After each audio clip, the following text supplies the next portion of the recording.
नमस्ते। आज का प्रश्न जो रीना देवी जी का है वो है, क्या एबॉर्शन करवाना पाप है?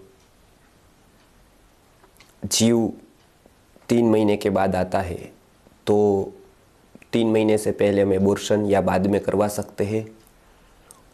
डॉक्टर बताते हैं कि इसमें कोई तकलीफ नहीं है और कोई पाप भी नहीं है। कृपया इस पर प्रकाश डालें। रीना जी, आपने अच्छा प्रश्न पूछा। लगभग सभी लोगों का ये प्रश्न बहनों का होता है। जो हम गर्भ संस्कार का कार्य करते हैं तो होता है, कोई कहता है, कोई छिपाता है, लेकिन सबके मन में ये प्रश्न है कि एबॉर्शन करवाना क्या पाप है? ये प्रश्न ही इसलिए उठा क्योंकि हमको बचपन से किसी ने ये विषय की कोई जानकारी दी ही नहीं। पहले के समय पर माता पिता बताते थे तो माता पिता ने तो ये सब कुछ ज्ञान देना छोड़ ही दिया, क्योंकि उसको तो एक ही लगन है कि अच्छी से अच्छी स्कूल में बालक को पढ़ाना है, अच्छी से अच्छी नौकरी दिलवानी है, नौकरी के बाद यदि हो सके तो अच्छी से अच्छी लड़की दिलवानी है, ताकि वो अपनी मिटा सके अपनी काम वासना, और उसके बाद उसको सेट कर देना है 5-7, या अभी तो गवर्नमेंट के रूल से 1-2 बच्चे ही पैदा कर सकते हैं, तो वो करके उसका जीवन धन्य कर देना है। बस ये माता पिता का रोल है आज के समय पर। आगे जाकर स्कूल में शिक्षक तो ये बात करते ही नहीं है, क्योंकि कोई टेक्स्ट बुक में ये बात आती नहीं है, और टेक्स्ट बुक के बाहर का शिक्षक पढ़ा भी नहीं सकता है और पढ़ाना चाहता भी नहीं है।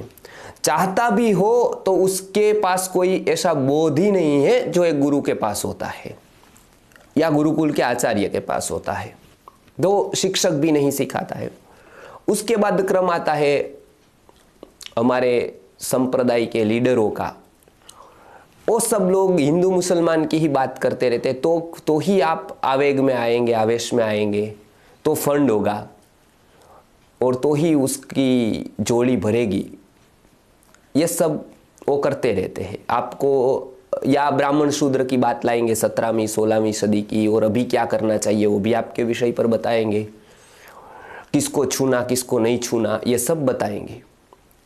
आपको मौज आ जाएगी थोड़े दिन, लेकिन आपके जीवन से जो जुड़ा प्रश्न है, जो आपको खाई में डाल सकता है, उसके विषय पर कोई वो बात नहीं करेंगे। वो सब बातें करेंगे आपको बहलाने की, सुलाने की। आप सोए ही है और आपको वो लोरी सुना देंगे कि नहीं, सब कुछ अच्छा है अभी और भगवान सब कुछ कर रहा है, पूर्ण कृपा है भगवान की हम पर, और उसकी रासलीला चल रही है अभी कहीं और जगह पर। वो सब कुछ बातें करेंगे वो एसी में बैठकर और गुलाब जल से भावित होकर। लेकिन यही बात जब आपके जीवन से जुड़ी है भ्रूण हत्या की, जिसको शास्त्रकारों ने भ्रूण हत्या बताया है, और हर एक शास्त्र में इसका वर्णन आता है भ्रूण हत्या का, वो आपको नहीं बताएंगे। क्यों? क्योंकि वो आपके मन से उतर जाएंगे, आपको अच्छा नहीं लगेगा, उसकी बात कड़वी लगेगी आपको। ये बात इसलिए नहीं उठाते हैं, YouTube पूरा देख लीजिए आप। कोई हिम्मत कर पाता है आपको? यह हिम्मत हम इसलिए कर पाते हैं पिछले वीडियो की तरह, क्योंकि हम स्वावलंबी हैं, आपसे कुछ नहीं चाहते हैं, पूरे स्वावलंबी बनना चाहते हैं हम हर एक स्तर पर, शारीरिक, मानसिक, आध्यात्मिक, ताकि आपको हम सच्ची बातें बता सके। आपकी ईषद अपनी अधीनता हमारे पर रहे तो हम सत्य जब हम बताने लगेंगे आप हमारे बीच में आ जाएंगे, आपकी छाया बीच में आने लगेगी। इसलिए हम नहीं चाहते हैं कि आप पर हमारी किसी भी प्रकार की अधीनता रहे, गुरुकुल की रहे किसी भी प्रकार। ये गुरुजी नहीं चाहते हैं, और मैं गुरुजी पर रास्ते पर चल रहा हूं, चाहे कितने भी मुश्किल ही है। तो आपका ये प्रश्न है कि क्या एबॉर्शन करवा सकते हैं? यदि आदमी को मार सकते हैं, कत्ल कर सकते हैं, यदि जिंदा जला सकते हैं किसी को, यदि गोली मार सकते किसी को, ये सब यदि कर सकते हैं, किसी को काट सकते हैं हम खड़े खड़े निर्दोष को, तो आप ये एबॉर्शन करवा सकते हैं, कोई तकलीफ नहीं। ये सब यदि जायज़ है आपके मन में तो ये एबॉर्शन करवा सकते हैं। तो आपकी चेतना का स्तर यही है और आपके लिए यही जवाब है। लेकिन आप कुछ मानते हैं यदि कि चींटी को भी मारना मेरी चेतना को नीचे लाता है, वो भी एक अपराध है, चाहे कोई भी न देखता हो, चाहे अदालत इस पर कोई सजा न करती हो। आपने चींटी मार दी, कौन सी अदालत आप पर सजा मुकदमा चलाएगी?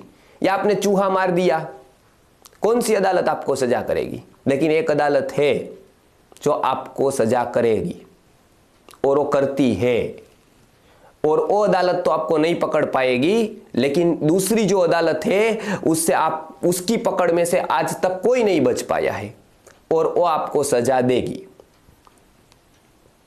तो आपका ये प्रश्न तो बिल्कुल वाजिबी है। यदि आप कुछ कार्यों को यदि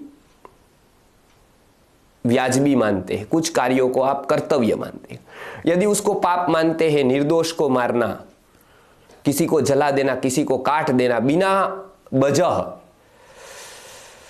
तो निश्चित रूप से ये तो उससे भी कहीं गुना घातक पाप है। क्यों ऐसा है पाप? ये मैं भाव से नहीं बोल रहा हूं, ये मैं शास्त्रों का अध्ययन करके, चिंतन करके, अपने हृदय को करुणा से प्लावित करके ये मैं सारा कुछ बता रहा हूं, ताकि आप संस्कृति आर्य गुरुकुलम की विचारधारा को और उसके स्टैंड को समझ पाए। नहीं तो आप हमें च्यवनप्राश बेचने वाले ही मानेंगे केवल। और यदि यही करना होता तो आज आपके समक्ष ये जीवन से जुड़ी बातें नहीं लाते आप तक। जो आपने पीछे प्रश्न पूछा था ना, क्यों करते ये सब इसलिए करते हैं कि आप तक जीवन से जुड़ी बातें पहुंचा सके, जो और लोग नहीं पहुंचाते हैं। बहुत कुछ लेकर, बहुत कुछ खड़ा करके भी आपने उसको बहुत कुछ दे दिया है, लेकिन हम सत्य कहते हैं और सत्य कहने के लिए जो जो चाहिए उसकी सामग्री भी जुटानी पड़ेगी, और वो जुटाते हैं, क्योंकि आप तक सत्य को पहुंचाना ये निर्धार है हमारा। तो क्यों पाप है, इसका प्रश्न है। पहले तो ये समझ ले पाप क्या होता है और उसके क्या क्या नुकसान आपको भुगतने पड़ेंगे, और डॉक्टर कहता है तो उसकी वजह क्या है, और डॉक्टर कहता है उसमें सत्यता क्या है, और वास्तविक शास्त्र कहता है उसमें क्या बात है।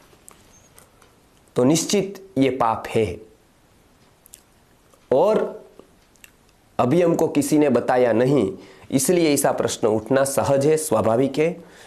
तो इसका जवाब ये है कि ये पाप है। कैसे पाप है वो हम अगली बार देखेंगे। नमस्कार।